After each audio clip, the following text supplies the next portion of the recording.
Good Monday morning, everybody. I am Angie Callen, your host of No More Mondays podcast, the show where we believe you can have a thriving career or business and an amazing life on your terms. This episode is brought to you by The Modern Coach, my platform for helping coaches grow those thriving businesses. And if there's one thing that we've learned in almost 200 episodes of No More Mondays, it's how important core values are to finding real success in fulfillment in life and work. So if you are ready to lean into that, head on over to themoderncoach.co/core values to explore yours and start building a business and life that actually fits you. Now on to the show.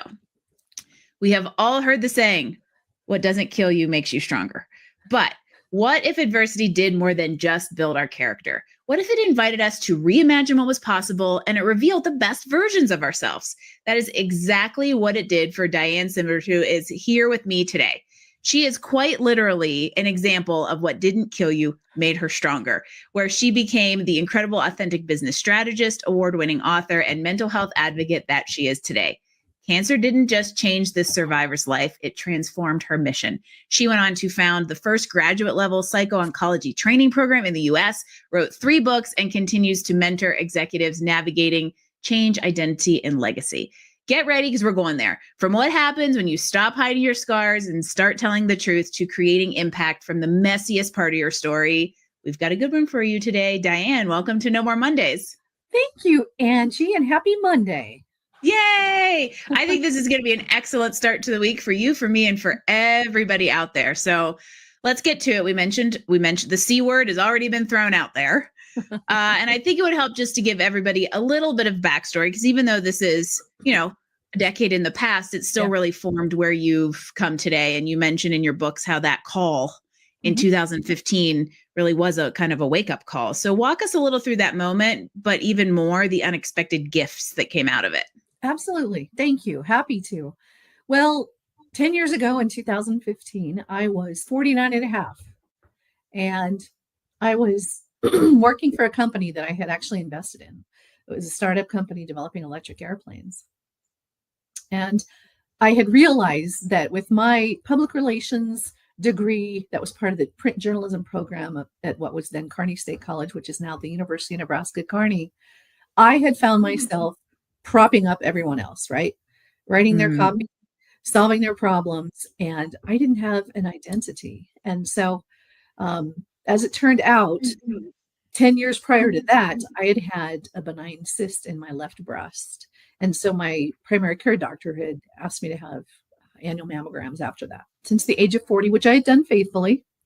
But as it turns out, because I have dense breast tissue, I actually had 3 breast tumors that were cancerous for several years, likely 3 to 4 years. I'd had annual mammograms because of dense breast tissue, they couldn't. They were undetected. Yeah, on mammography. Wow.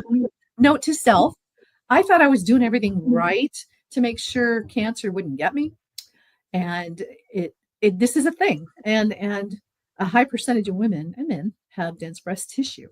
So that year, in 2015, when I went in for my annual mammogram, I was called back finally. It took a long time for the results to come back.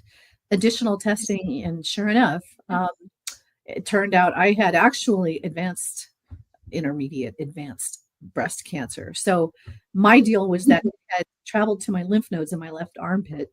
I ended up having 3 tumors on my left breast, and it was just on the edge, getting ready to metastasize throughout my whole body. And in fact, when I had my lymph nodes in my left biopsy, they only biopsied one for fear of potentially spreading that cancer and unleashing it. So all of a sudden I go from, oh, who am I? I'm about to turn 50. I sure hope life gets better, to full on, we don't really know what to do with you, let alone stage you, because you don't fit the parameters, because my 3 breast tumors were very small, 2 centimeters.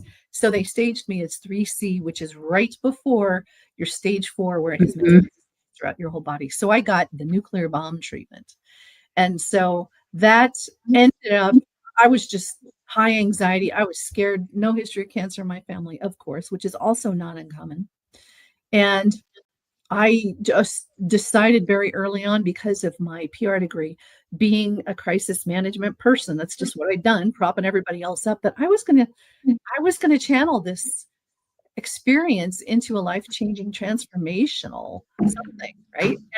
And so I realized very early there was a lack of in the whole, because they want to pump you full of drugs, of course. I mean, the oncologist, your breast surgeon wants to get the cancer out of you and deal with the cancer, but what does it do? What does the trauma do to your mental state? And I watched, and I was fascinated by the fact that my anxiety levels were creeping higher and higher. No one seemed to understand. And anyone I talked to who was a survivor, all they wanted to talk about was their experience. There wasn't a lot of empathy or sympathy. So this all ended up culminating in a not a showdown, but a confrontation with my medical oncologist. I had 16 chemo and lost my hair. That was my choice. We can get into that if you want. And I asked her if she could refer me to a specialist, some kind of a coach or a specialist that could help a type A businesswoman like me understand what it's like to want to believe she's in control, but know that she's not in control, that cancer was in control. And she said two things. And she said, Diane, I know these types of specialists exist. I just don't know of any personally. But if you do find one, health insurance likely isn't going to cover your mental health business. I just was flabbergasted, stunned. And then she said, be sure to check out our breast cancer support group there. I was treated at a community hospital. And I actually said to her, you know, going and making a quilt block at a breast cancer support group is not going to help me feel better. I mean, it was horrible, but that's blah. I mean, there's no filters when you're going through this. And especially if you're already unfiltered. But this is the person who has always been propping people up now needs some propping. And what were those like? And there's no resources for it. Exactly. And I was so sick and tired of feeling sick and tired all the time. I was worried I'd never feel good again. I was slogging through chemo, doing the best I could. But the other thing too, that's a bit of I'll just say a mind bender, was how many of the other breast cancer patients receiving chemo they knew so much more about cancer than I did. They were reading up on it, and it became, I called it Thunderdome in my first book, just how, and it was an open infusion room, which would not have been my first choice, but that's what we had. And it was just the bantering and kind of the negative toxicity. Just banter going back and forth. And I imagine everybody's kind of like, it is probably the physical manifestation of the saying misery loves company, right? Yeah. So they're all sitting there miserable. Right. But it was a duel of who was doing cancer better. And I thought it was so unhealthy. And so anyway, I ended up meeting with some contacts that I had here at the University of Denver within their Graduate School of Professional Psychology, and these are clinical psychologists. And they taught me about this field called behavioral health, which 10 years ago was not a big part of conversation as it is now. A lot has changed. The last 5 years, it's become much more mainstream and available and accessible. Yep. COVID was a big part of that for sure. Yep. And anyway, I ended up realizing that it was what I call a workforce development problem, it was a training deficiency. And so I seed funded and founded at that school a specialty that at the time was a 4-course specialty called the Center for Oncology Psychology Excellence, or COPE. And COPE was, as you mentioned in the intro, the first of its kind at that time at the graduate level to train these clinical psychologists how to work with cancer patients. And so I learned that when it comes to psychology, many of those who work with cancer patients got that specialized, this field's called psychosocial oncology. They got that training at the postdoc level after they had completed their degrees and were practicing. So I said, well, okay, you can be assured I will bring attention to this because that's what I do. But if we don't have people trained at whatever levels of therapy to help address just the trauma that comes from experiencing cancer, I'm pretty stupid if I just do nothing but complain about it. So that's why I, again, looked at the whole problem and I realized, okay, well, let's focus on the education and training. And then doing this, I think that will naturally, by evolution, bring more attention to the fact that, and as it turns out, a lot of care centers do offer individualized or group therapy. It's not a standardized part of cancer care. I believe it should. And that's kind of the next big path I'm going to be heading down. But over the last 10 years, this has kind of become my platform. I got laid off from that stupid job. I found my voice, wrote 3 books, and now it's just it's everything that I stand for. And I really look forward to diving into that with you, because I had to discover who I was and why I was to help me find my voice. And cancer did that. And it's kind of unfortunate, but it tends to be, we talk a lot about this on this podcast, is the rock bottom theory, and how a lot of entrepreneurs were out there to help others avoid the rock bottom and find their voice and find their purpose without going there. But a lot of times it is that the point of adversity that does start to kind of help you re-identify, reprioritize. And I love the cope is just a perfect example of necessity being the mother of invention for you, right? You saw a need that was systemic. So, hey, why not go fill it? Everybody out there, that's the kind of stuff you can do through your adversity. And one of the things I wanted to touch on before we talk more about this re-identification was the fact that part of that story around the mental challenge was you feeling like ungrateful and guilty for struggling mentally. And I'm sure that led to some of the resourcing and what you created. But I'm wondering, as a human in this kind of time of crisis, how did you work through that? Yeah, I felt weak. I mean, all the emotions. And I called myself the Archie Bunker of breast cancer, because I had a type of breast cancer. My situation was considered treatable barely, but I just couldn't get happy. I couldn't feel well. I tried everything I could.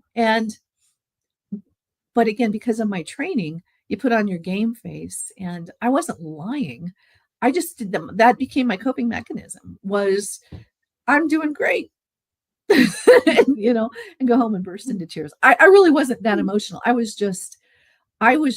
couldn't eat, sleep or eat or drink. I wasn't drinking, but medicate my way out of this. And there was just no relief. And that made me panic, because I was afraid I would never feel good ever again.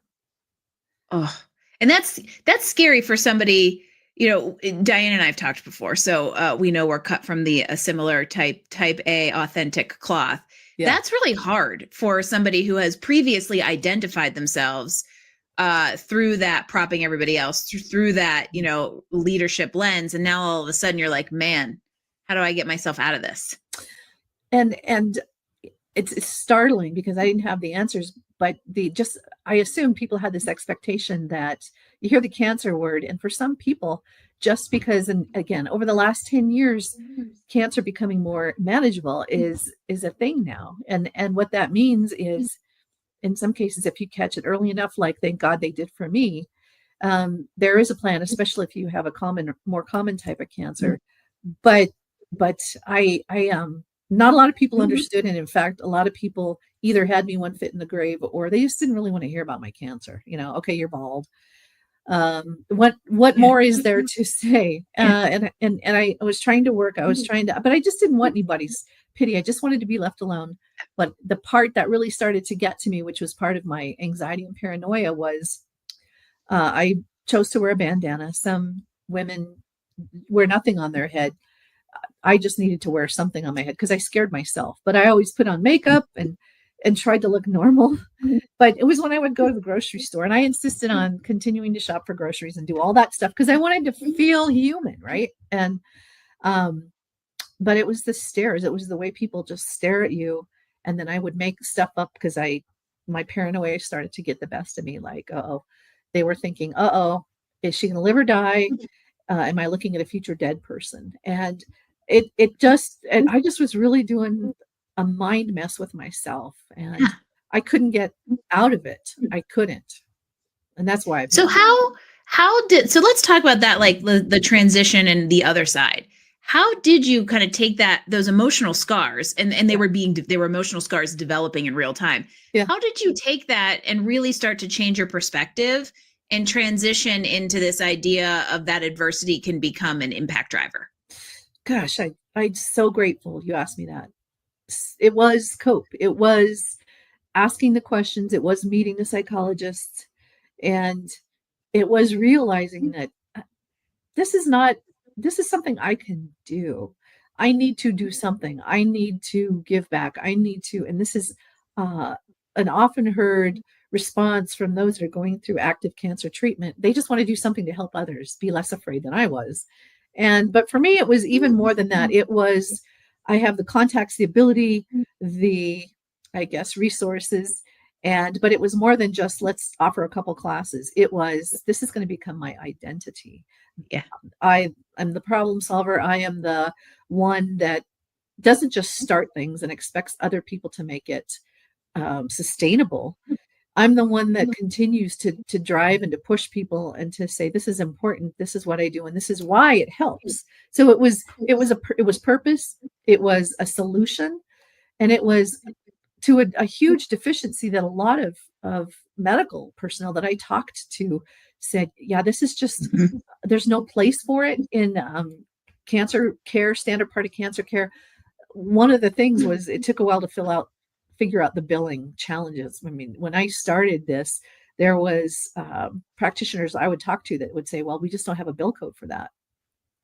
Well, make one out, you know. Okay. Let's get that. And what's the next number in the sequence, people? It really was. And then you realize just how sheltered and limited in the thinking some of the parts of the process are. And that's started to work itself out. And then now 10 years later, and I take no credit for this, but I am amazed at the number of either private or independent, therapists that have their own, some of them just focus on cancer care, and it's not associated to a care or affiliated with a care center. It might be, but not. But there's a lot of different ways that the holes are getting filled. Yeah. I am now on a mission to go back and to revisit that. And it's a policy thing to say, just like, I don't know, here's a bad example, but when it comes to surgery, I did not have mastectomy. It was an option. I had lumpectomy, but my tumors were very small. So I chose to go that route. But there's just kind of standard stuff that, okay, well, if you have a breast cancer diagnosis, insurance will pay for this, this, this, and this. I'm on a roll to make sure that 5 or 10 or whatever sessions of mental health therapy are going to be covered. It's standard. It's an audacious goal, but I finally found some people that are interested in the research, the piloting, everything that you have to do to prove that, yeah, this should be a standard part.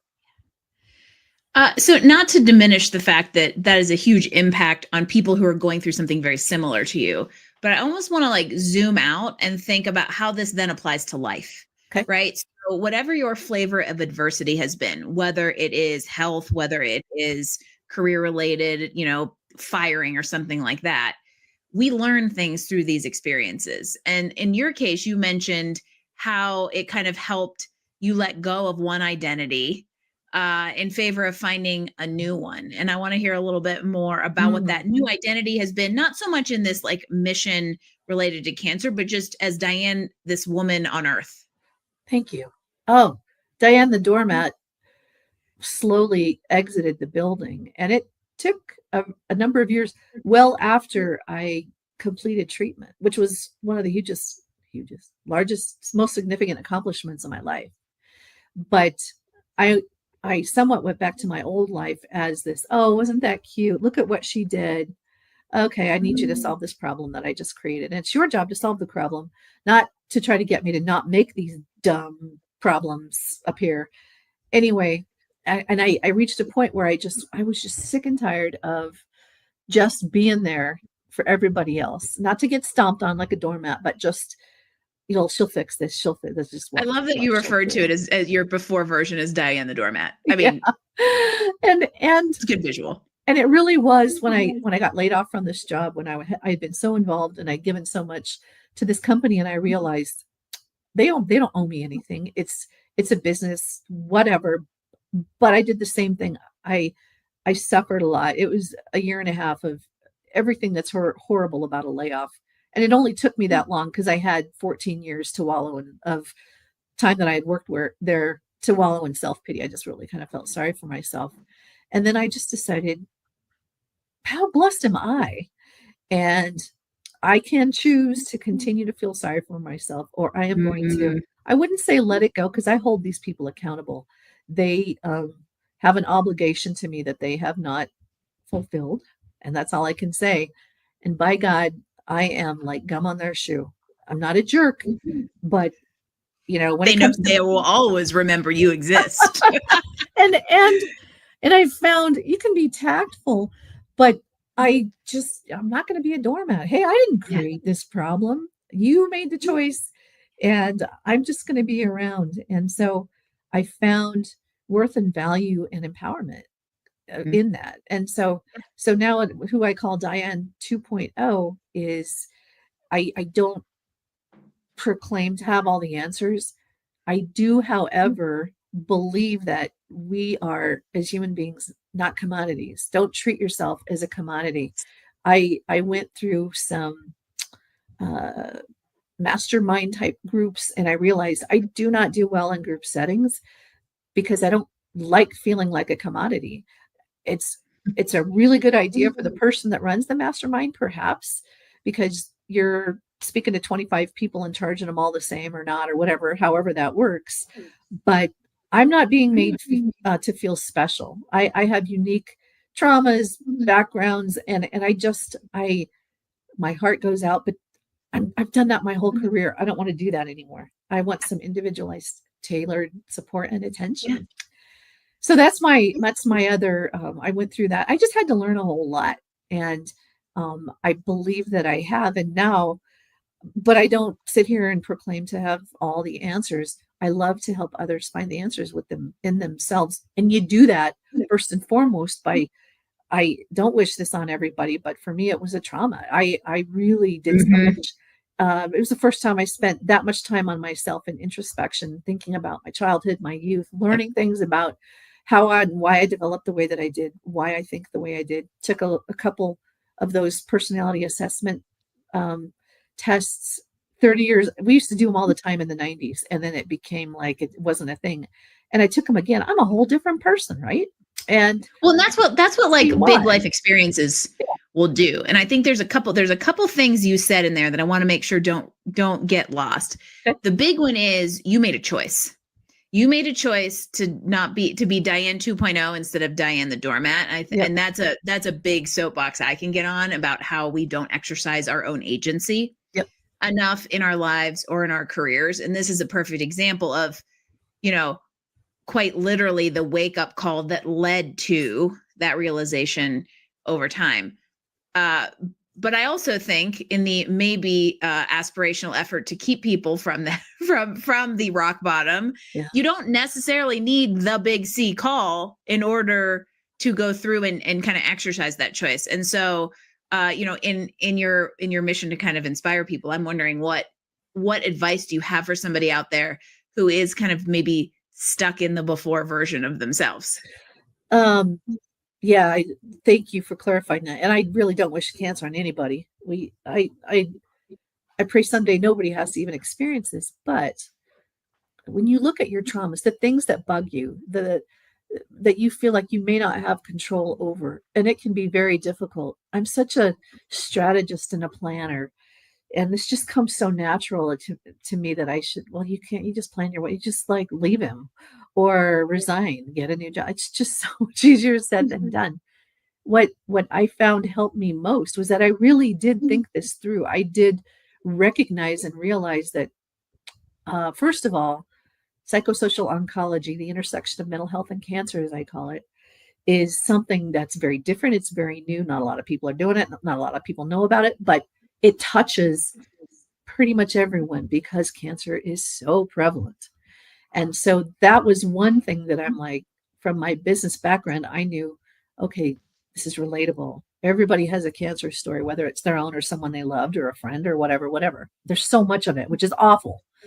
But that I'm like, this can work. This could be okay. And that led to, but I'm going to do this differently. I'm not going to start a nonprofit. This is going to be something that's develop, paid for, strategize, and it's going to lead to something that can continue to snowball, that can continue to grow. And I just was able to see that. And I think, and this is, I don't mean to sound critical, but oftentimes I've seen wonderful people start a nonprofit and then go search for money after they've spent all of depleted their own savings to get it going, and then hoping, and that's not what we're taught in business, right? You have to figure out your funding, develop a pilot to see if this is going to fly or people are going to be interested. And everything that I do in life pretty much follows that kind of business training of, does this make sense? Will anybody care? And if not, that's okay if you're passionate about this, but just don't put your whole life on the line for that. So that's applying wisdom and knowledge. And for me now, 60 years of experience. But go back and assess your life and to say, what is it about my life that will either bring me to tears, or if somebody calls and asks me for help regarding this, whatever subject it is, I will drop everything. And that's what psycho-oncology became for me. And it's still to this day, because I was saved. I was, I don't know why, but it went right to the edge. And we discovered this just in time, where it was treatable. It was brutal, but I grew so much from the humiliation of losing my hair, from being sick for 10 months. And it's surviving chemo it's right up there with one of the biggest accomplishments of my life. I really struggled. So again, just figuring out what you can throw your heart and soul against and into, and then that becomes potentially your new identity. You're associated with that for life. And to be willing to say, no, this is not going to be a one and done. I am okay, comfortable, won't get bored with this, because that's what it takes. That's what it takes, whether it's something personal or in business. You got to throw everything at this. Yeah. And I think it's the thought that, like, what's the thing you can't help but do, or that you can't help but drop everything to support someone if they ask, is a really good thing to lean into, because there typically is something there that's a little sticky. And I think sometimes we like to ignore it. But the big picture to me of everything that you've said is that you can be empowered and you can be assertive while still being kind, right? You can be assertive and kind, direct and tactful, so that you're not a doormat, but so you're also kind of not a freight train. And one of the things that you talk about in some of your books is this idea of being strategic and human. And we all know I love talking about humans. And so I would just love kind of one little last thought on that idea of the intersection of strategy and humanism. Yeah. Well, and unless you could throw that humanism part into it, as much as, and we talked about this briefly, artificial intelligence and you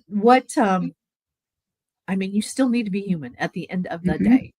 And that is what is going to drive authenticity, passion, and you can become more efficient using these tools. And that's fantastic, maybe. But unless there is thought and compassion behind it and a need, again, this is just one of a million great ideas that get born every day. But what is different? What is unique about that? And you can apply that to not just transformation in your life, but really life itself, and understanding what your own individual strengths are, why this makes you the right person to spearhead this, and to know that it's just, okay, my charm is going to go make this successful, because everybody's going to want to give me their money to make me look good. It just doesn't happen that way. No, it doesn't. It doesn't. As much as we wish it would. And yeah, it's a great idea. It should get funded. You need to put everything in, and to make sure you've got that all, if not completely covered, at least covered pretty well, before you go and try to start convincing others that they should invest in your idea. Well, and I feel like if you're leaning into something that's very natural for you, what's that saying, is like you find a way to serve others and then like the money will come. A lot of it has to do with the intent and kind of the approach and the authenticity behind it all. So I feel like that's a great exclamation point on this conversation about how adversity can actually turn into a very unlikely gift. So where do we find out more about you and about the books that are so appropriately named, and kind of follow along in this continued, very passionate journey that you're on? Thank you so much. So the best way to get info about me, I'm very active on LinkedIn, but also my website, which is dianemsimard.com. You can purchase my books off my website straight from my publisher. That's print on demand. You can also purchase them, download them, ebooks on Amazon and other major booksellers. I'm not one of Amazon's top sellers. I don't push Amazon. They were not my publisher.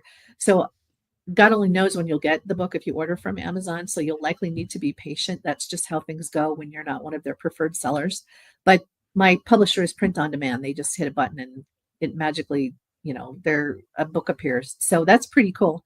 And I do, as you mentioned before, work with senior executives on everything. I'm a huge believer in legacy planning. And that doesn't mean so that you retire high and mighty on your throne. No, that's purpose. That's all about what do you stand for? And when you retire and no longer get the camera light shining on you, are you still going to be a great leader?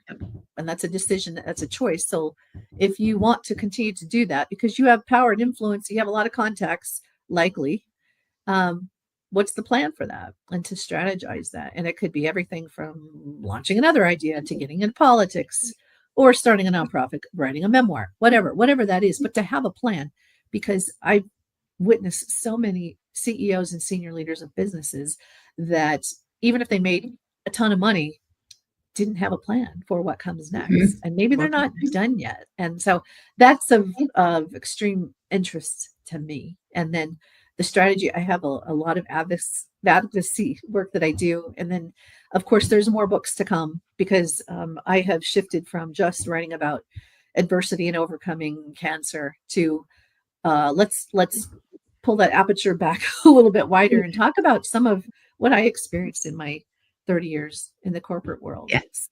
The dysfunction, the funny, the lessons I learned. And this is not to make fun of people or throw anybody under the bus. It's just, this has all impacted who I have become. So let's go and explore that. And there's a lot of comedy in that, dramedy too. So yeah, I can only imagine PR in the corporate world is, that's a hit dramedy right there. Exactly.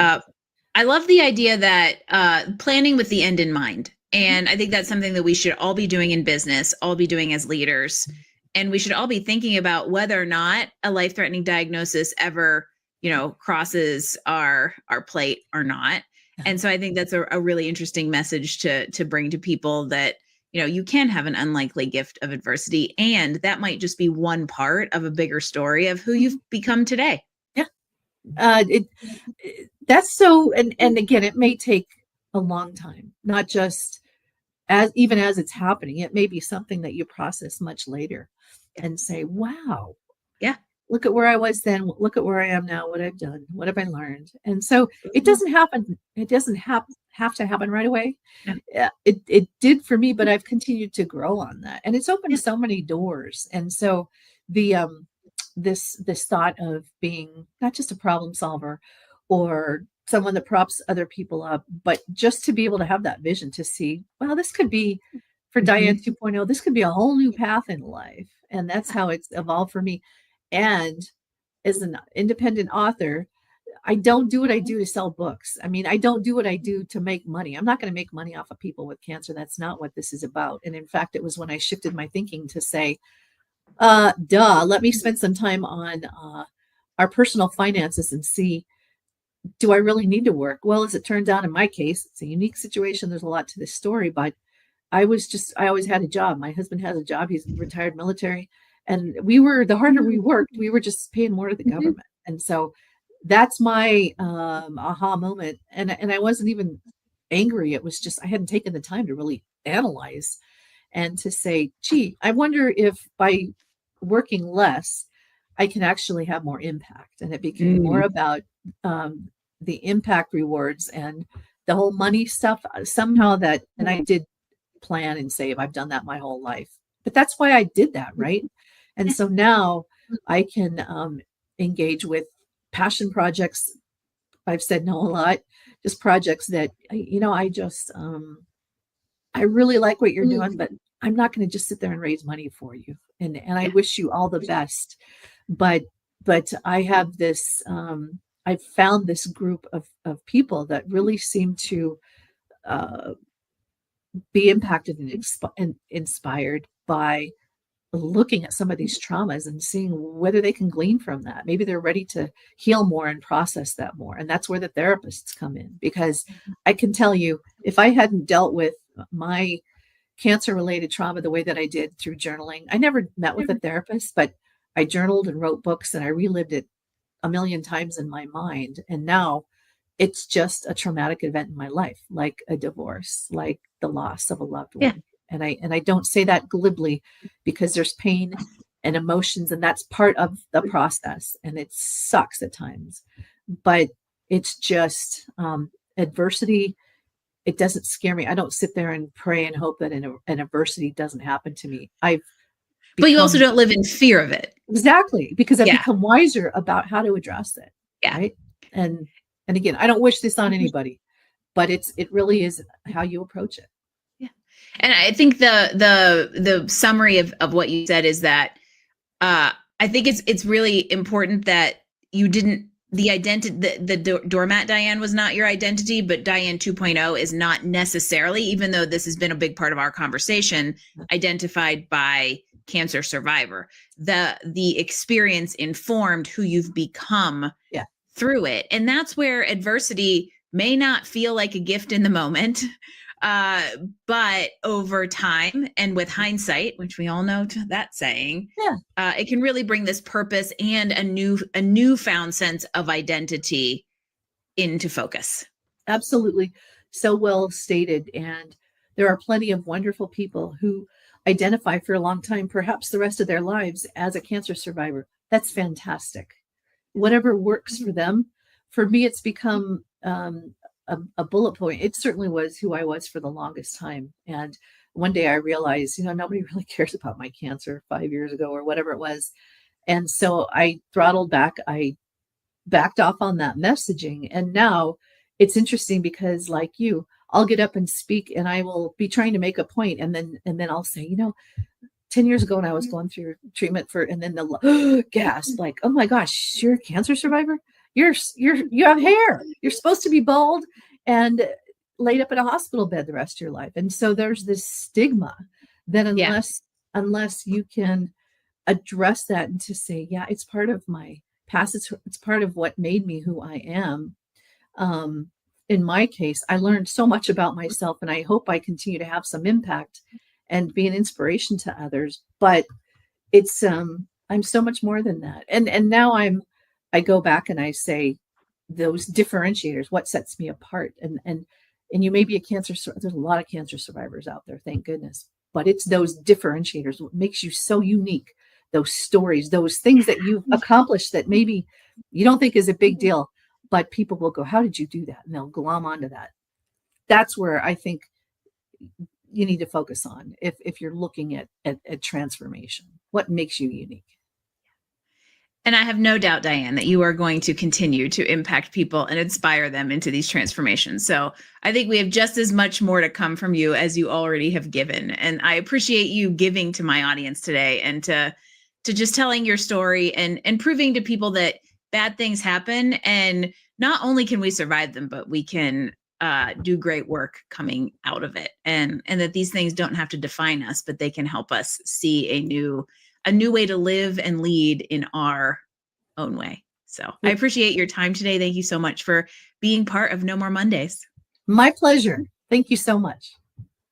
Once again, Diane, thank you so much for joining me on No More Mondays. I'm Angie Callen, your host. I hope to see you again next Monday for a full episode of No More Mondays. And if you need a little lift midweek, be sure to check out our mini that drops at 2 p.m. on Wednesdays, Midweek Momentum, to help you push through hump day. I'll see you next week for another edition.